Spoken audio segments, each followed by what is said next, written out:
حاضری کے شوقین حضرات کے لیے خاص الخاص تحفہ لے کر حاضر خدمت ہوں، وہ بھی آیت الکرسی سے۔ آپ نے بڑے بڑے عمل کیے ہوں گے، لیکن کسی عمل کے اندر اگر آپ کامیاب نہیں ہو رہے، اس کی وجوہات اور اس کی ناکامی کی وجوہات کیا ہیں، اور کامیاب ہونے کی علامات کیا ہونی چاہیے، اور کامیاب ہونے کے لیے کون سا عمل کرنا چاہیے، اور کامیاب ہونے کے لیے کون سا ایسا نسخہ ہے جس کے استعمال کرنے پر 1% نہیں 100% کامیابی حاصل کر سکتے ہیں۔ جو حضرات خواہش رکھتی ہیں، تمنا رکھتی ہیں اور شوقین ہیں کہ حاضری نہیں ہو رہی، ان کے لیے یہ خاص الخاص عمل ہے، اس کے پر عمل کریں، اس کے بعد انشاءاللہ 100% کامیابی آپ کا مقدر ہوگی۔ بسم اللہ الرحمن الرحیم۔ السلام علیکم ورحمۃ اللہ وبرکاتہ۔ عملیات کی دنیا چینل میں آپ کو خوش آمدید کہتا ہوں۔ امید کرتا ہوں کہ تمام دوست اب آپ خیر وافیت سے ہوں گے۔ دلی دعا ہے اللہ آپ کو راحت والی، امن والی، سلامتی والی، خوشیوں والی زندگی عطا فرمائے۔ اللہ آپ کی زندگی کے اندر بہاریں ہی بہاریں عطا فرمائے، آمین۔ ناظرین محترم، کامیابی کے وہ راز جو عموماً لوگ جس کو بالکل زیرو سمجھ کر چھوڑ دیتی ہیں، آج وہ راز بتاؤں گا، اور ناکامی کی اصل وجوہات کیا ہیں جس کی بنا پر میں اور آپ ناکام ہو رہی ہیں، کامیابی ہمارا مقدر نہیں ہو رہی۔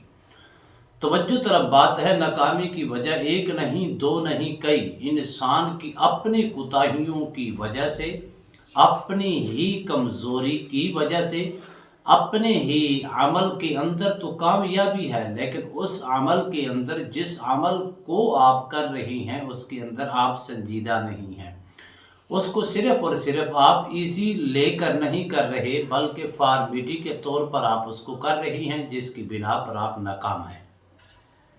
ہمیشہ یاد رکھنا، میں کئی مثالیں دیتا ہوں، اور اس کی مثالیں آپ اگر سمجھیں گے تو یقیناً کامیابی کے چانسز آپ کی طرف متوجہ ہو سکتی ہیں، اور آپ کامیابی کی طرف اپنا قدم رکھ سکتی ہیں۔ ناکامی کی وجہ پہلی سب سے یہ ہوتی ہے کہ انسان جب بھی کوئی عمل کرتا ہے، اس عمل کو صحیح معنوں کے اندر سمجھتا نہیں۔ اگر اس کو صحیح معنوں میں سمجھتا ہے تو اس پر یقیناً اس کے ایک ایک لفظ پر وہ عمل نہیں کرتا، جس کی بنا پر وہ ناکام ہوتا ہے۔ انسان روٹی کھائے توجہ سے نہ کھائے تو عجیب بات ہوگی، انسان سفر کرے اور توجہ سے نہ کرے، انسان کاروبار کرے اور توجہ سے نہ کرے، انسان قرآن کی تلاوت کرے اور سنجیدہ ہو کر توجہ سے نہ کرے، کیا اس کی برکات ملیں گی؟ کبھی نہیں ملیں گی۔ انسان نماز پڑھے مسلمان، لیکن نماز کی طرف وہ متوجہ نہ ہو کہ میں کس کے کٹہرے میں کھڑا ہوں، کس مقدس بارگاہ عالیہ کے اندر میں کھڑا ہوں، جب ان چیزوں پر وہ غور و فکر نہیں کرے گا تو اس کے اثرات، اس کی برکات نظر نہیں آئیں گی۔ یہی وجہ ہے ہماری، جب ہم عمل کرتے ہیں کہ اس کے اوپر غور و فکر نہیں کرتے، سنجیدگی کے ساتھ نہیں لیتے، اس کو ایزی طور پر نہیں لیتے۔ جب ہم ایزی طور پر نہیں لیں گے تو کامیابی کیسے ہوگی؟ ناکامی ہمارا مقدر ہوگی۔ نمبر 1، جب بھی کوئی عمل کریں اس کو صحیح معنوں کے ساتھ سمجھیں، پھر اس کے اوپر چند روز تک غور و فکر کریں۔ غور و فکر کرنے کے بعد اس قدر وہ اپنے دل و دماغ اور اپنے دل اور زبان کے اوپر اس کو لاگو کر لیں جیسے لاگو کرنے کا حق ہے۔ پھر جب آپ غور و فکر کرنے کے بعد اس عمل کو کریں گے، اس کا ایک ایک لمحہ قیمتی جو ہوگا وہ آپ ضائع نہیں ہونے دیں گے، اس عمل کے اندر کامیابی آپ کا مقدر ہوگی۔ اگر فارمیٹی کے طور پر کریں گے تو کبھی کامیاب نہیں ہوگی۔ دوسری چیز یہ ہے کہ جب آپ کامیابی کا راز مین یہی ہے، جب آپ عمل کوئی بھی کریں، کسی کا بھی عمل کریں، اس کی اجازت کے بغیر نہ کریں۔ جب آپ اس سے اجازت لیں گے، وہ دل سے اگر آپ کو اجازت دیتی ہیں تو اس عمل کی طرف آپ کو 100% کامیابی کے اثرات نظر آئیں گے۔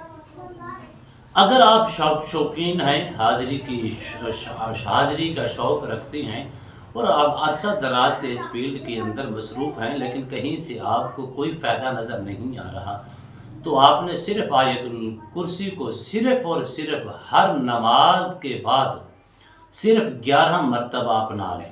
ہر نماز کے بعد 11 مرتبہ اپنائیں، 11 روز تک اس کو جاری رکھیں۔ اگر کسی قسم کی آپ کے اوپر پرابلم ہے تو اللہ کے فضل و کرم سے ہر قسم کی پرابلم ختم ہو جائے گی، وہ پرابلم نظر بد کی صورت میں ہو، وہ پرابلم رجت کی صورت میں ہو، وہ بندش کی صورت میں ہو، یا جناتی اثرات کی صورت میں ہو، اس کو 11 روز